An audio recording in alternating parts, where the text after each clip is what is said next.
Professor Dong Soo-yoon, President of Yonsei University, Professor Samuel Pang, Director of the Institute of African Studies, Excellency Ban Ki-moon, former Secretary General of the United Nations, faculty, students, and staff, distinguished ladies and gentlemen.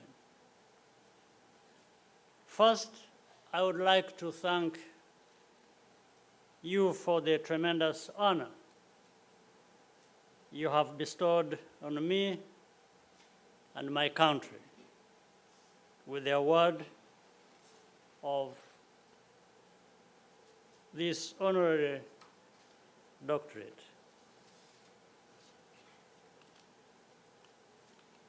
I'm also very happy to see my very good friend and colleague, whom I respect, Mr.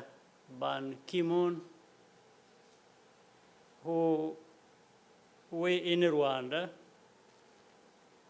hold in the highest esteem. This is my fourth visit to Korea, but my first to the Yonsei campus. I wish that our connection had started much earlier. Yonsei clearly ranks among the world's finest universities, and I'm very proud for Rwanda to be associated with your institution. I would like to focus my remarks on a simple question, and that is, what is the purpose of public policy?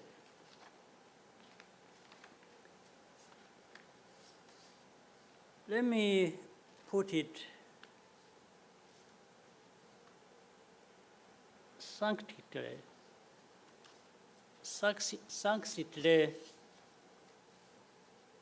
in light of my country's experience.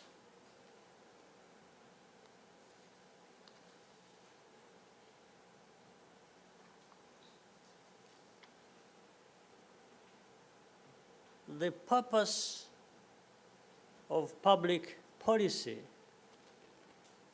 is to make our citizens safe, united, free, creative, and prosperous, more or less in that order. On this day, 30 years ago, Rwanda was still in the midst of a genocide that claimed more than 1 million lives.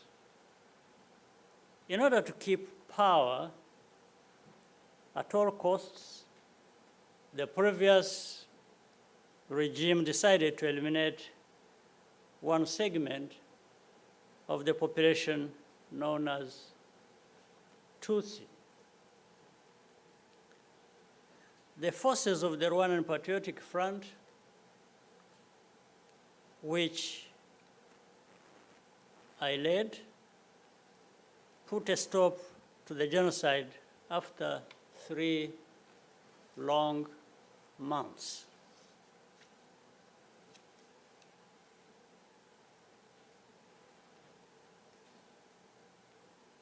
We inherited a country which was completely broken and devastated, physically, financially, and spiritually. Our people were displaced and divided. Establishing security was our first policy objective. Without it, nothing else is possible. But security alone is not enough. We quickly turned to diagnosing the root causes of the divisions that led to genocide. People in Rwanda have various differences, just as in any other country. Everyone is entitled to that. However, in the relationship between citizens and the state, we decided that all that matters is what unites us, being Rwandans. Ethnic categorization and categories were abolished on identity cards, along with quotas and discrimination of all kinds, including on the basis of religion. Safety and unity allowed us to expand our horizon into the future. But our country was still very poor. Achieving real prosperity requires mindsets of truth-seeking, critical thinking, and creativity. A country also needs to secure the freedom to set its own path, despite the pressures and hypocrisies from the international system, especially for small and medium-sized nations.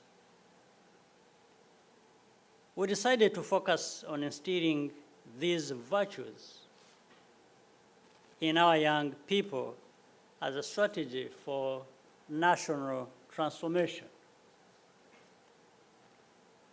We needed to confront the truth of our history, above all, and ensure that the memory of our tragic past was not forgotten.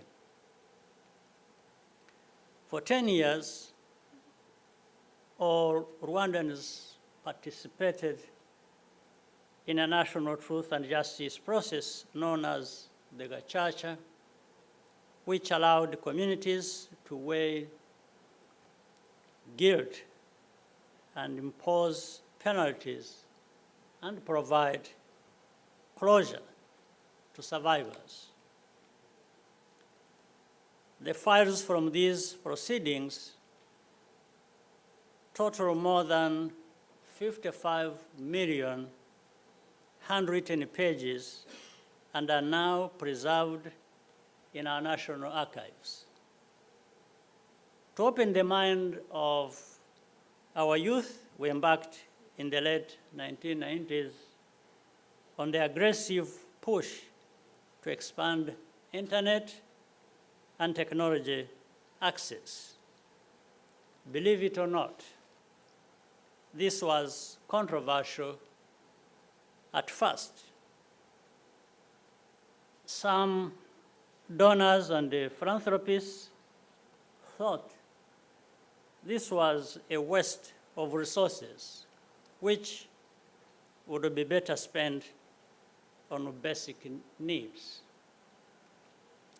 We said we agree on ensuring the needs of our people. But eventually, Rwandans also want to be a people who can aspire to live beyond the basics. Today, Rwanda has the lowest mobile broadband costs in Africa. Our schools are wired, and most public services are transacted on a digital platform called IJAMBO, meaning really they get. Money is a commodity, but prosperity is a state of mind. A prosperous people will gain or regain wealth even after enormous setbacks. That's why we are putting increasing emphasis on educating Rwandans for professions that require a lot of creativity and innovation, particularly in high technology. Korea and Rwanda have mostly gone through history without reference to one another. Today, it is much easier to connect and collaborate, and it is increasingly obvious why we should do so. That was the main theme of the Korea-Africa Summit convened by President Yoon this week. Indeed, in many ways, our journeys, while very different, are parallel. This allows us to recognize each other and easily find a common purpose. Among the most important efforts we can undertake together is to contribute to a more harmonious and equitable international society through research, scientific discovery, and imparting knowledge and wisdom to young people. I fully expect the encounter between Rwanda and Yonsei University will flourish and bear fruit for decades to come. Every member of the Yonsei community is most welcome in our country.